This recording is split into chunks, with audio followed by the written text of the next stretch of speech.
Baik, terima kasih pemirsa, masih bersama kami Damai Nusak yang mengangkat tema tentang ibadah. Dalam segmentasi berikut ini, Abi Amir akan memberikan nasihat kepada kita bagaimanakah kita memposisikan ibadah adalah bagian daripada kehidupan kita. Silakan, Abi. Bismillahirrahmanirrahim. Assalamualaikum warahmatullahi wabarakatuh. Alhamdulillah, wassalatu wassalamu ala rasulillah wa ala alihi wa sahbihi wa mawala.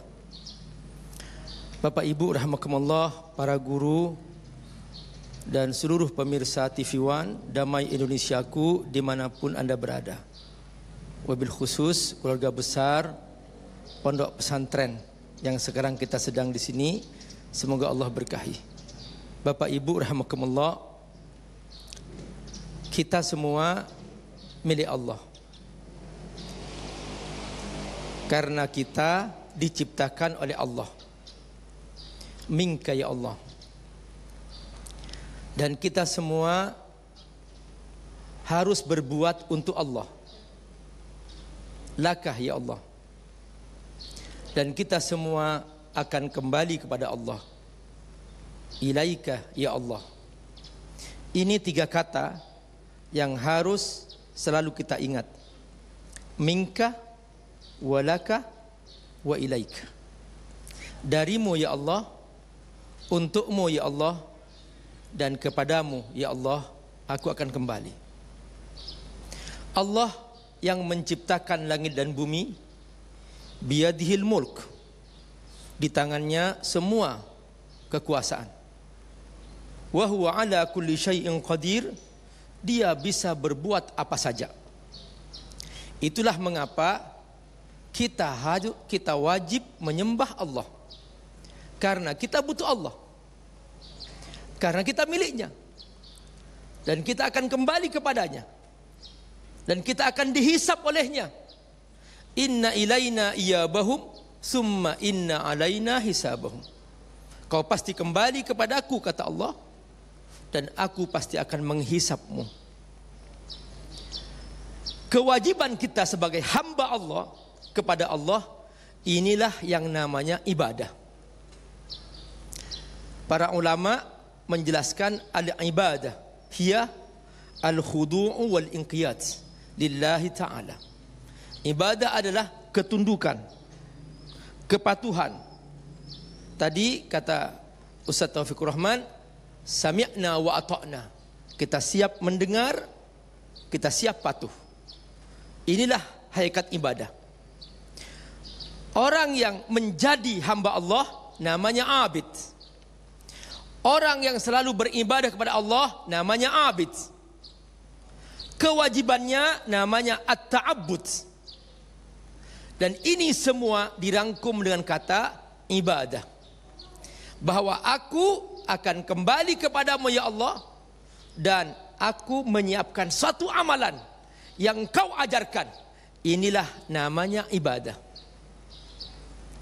Allah subhanahu wa ta'ala memberikan panduan bagaimana cara kita beribadah. Panduan ini disebut Al-Quran. Karena itu dari awal sampai akhir Al-Quran berbicara tentang ibadah. Begitu kita buka pembukaan Al-Quran, langsung Alhamdulillahi Rabbil Alamin, bahwa di antara ibadah bersyukur kepada Allah. Ar-Rahmanir Rahim, di antara makna ibadah berprasangka baik kepada Allah, bahwa Allah Maha Rahman, Maha Rahim. Maliki Yaumiddin, bahwa di antara ibadah mempersiapkan alam akhirat, bahwa kita akan menuju akhirat. Puncaknya kita mengakui Iyyaka na'budu wa iyyaka nasta'in, bahwa aku beribadah kepadamu ya Allah, dan aku memohon pertolonganmu. Lalu Allah mengajarkan bagaimana supaya ibadah ini terjaga. Kita harus selalu berdoa, ihdinas siratal mustaqim. Karenanya Rasulullah sallallahu alaihi wasallam selalu berdoa, Allahumma inni ala zikrika wa syukrika wa husni ibadatik. Ya Allah, bantulah aku agar aku selalu bersyukur kepadamu, dan agar aku selalu beribadah kepadamu, dan agar aku selalu berzikir kepadamu. Syukur, ibadah, zikir. Ini inti ibadah kepada Allah Subhanahu wa taala. Kalau kita bersungguh-sungguh membuktikan tiga-tiganya dengan sungguh-sungguh, insya Allah kita diakui oleh Allah sebagai hambanya. Caranya banyak berdoa. Ihdinas siratal mustaqim. Cara kedua, bagaimana supaya kita selalu terjaga ibadah? Bergabunglah dengan orang-orang soleh. Bergabunglah dengan para ulama. Siratal ladzina an'amta alaihim. Hendaklah kamu ikut jalan orang-orang yang kau beri nikmat. Ya Allah, Engkaulah telah memberikan nikmat iman kepada para nabimu. Engkaulah telah memberikan nikmat kepada para walimu. Maka kami hambamu ya Rabb, kami siap patuh ikut mencontoh mereka. Siratal ladzina an'amta alaihim minal anbiya was-siddiqin wasyuhada'i was-salihin. Kita semua mencontoh mereka. Cara ketiga kata Allah, jangan hanya berdoa, jangan hanya mencontoh mereka, tapi harus ada cara yang ketiga, yaitu jangan ikut-ikutan orang yang dimurkai Allah, dan jangan ikut-ikutan orang yang sesat. Ghairil maghdubi alaihim waladdallin. Aku tidak akan pernah ikut-ikutan orang yang kau murkai ya Allah, dan aku tidak akan pernah ikut-ikutan orang yang sesat. Begitulah prinsip hidup untuk menjadi hamba Allah, bahwa kita beribadah kepada Allah Subhanahu wa taala. Allah ringkas dalam surah Al-Fatihah yang setiap hari kita baca, dan itulah inti kehambaan, itulah inti ibadah kepada Allah Subhanahu wa taala.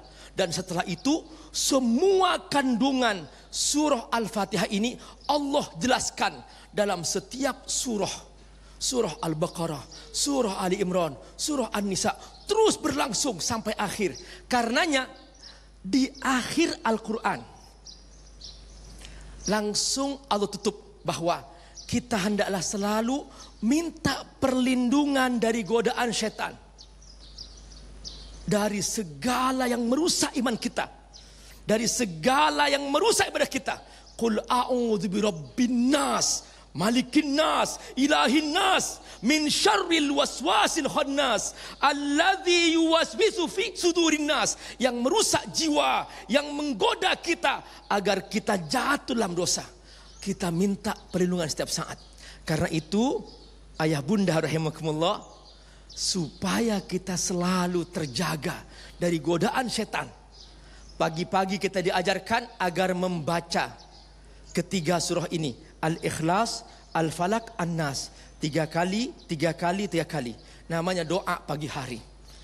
Sore hari kita membaca lagi, karena kata Nabi, siapa yang membaca 3 ini, Allah akan lindungi dari segala macam mara bahaya, dari segala godaan setan yang merusak ibadah kita kepada Allah Subhanahu wa taala. Sore hari kalau kita baca, kita akan dilindungi sampai pagi. Menjelang tidur, ini posisi yang paling lemah. Ketika seseorang tidur, kondisi paling lemah, tidak berdaya. Disitulah setan operasi. Nabi sampai menggambarkan bagaimana operasi setan ketika melihat orang tidur. Langsung dia bercerita, idza nama ahadukum yaqidu syaitan fi nasiyati ahadikum salasa uqad. Ketika kalian tidur, setan membuat 3 bukhul di ubun-ubun kalian. Dan setan bernyanyi, alaika lailun tawil, nam, malam masih panjang, tidur. Begitulah nyanyian setan. Makanya banyak orang tidak bangun salat tahajud, tidak bangun salat subuh, tidak bangun. Kenapa? Karena terlena oleh nyanyian setan. Karena itu sebelum tidur kita membaca 3 surah ini, Al-Falaq, Al-Ikhlas, Al-Falaq, dan An-Nas. Bacalah 3 kali, lalu semburkan kedua telapak tangan kita dan usapkan ke muka kita, kepala kita, tubuh kita, kaki kita. Lakukan 3 kali. insya Allah kita akan terus menjadi hamba Allah. Dan jika kita meninggal dunia, kita akan meninggal dalam keadaan bertauhid kepada Allah Subhanahu wa taala. Inilah puncak kehambaan sang hamba, bagaimana menjadi hamba Allah Subhanahu wa taala. Masya Allah, pemirsa yang dirahmati Allah, sangat menarik sekali sesungguhnya peran manusia di muka bumi ini dibanding dengan makhluk-makhluk lainnya. Di lain sisi kita diwajibkan ibadah, tetapi ternyata untuk menuju Allah kita diuji dengan hadirnya begitu banyak macam ujian, baik dari manusia maupun syaitan. Nah, ini sangat menarik sekali untuk kita diskusikan nanti. Insya Allah kita akan segera jawab pertanyaan-pertanyaan Anda, baik Anda yang di rumah ataupun yang ada di masjid yang mulia ini. Selepas pesan-pesan berikut ini tetaplah bersama kami, Damai Indonesiaku yang dipersembahkan oleh Sarung Wadimor, tentu sarung kita.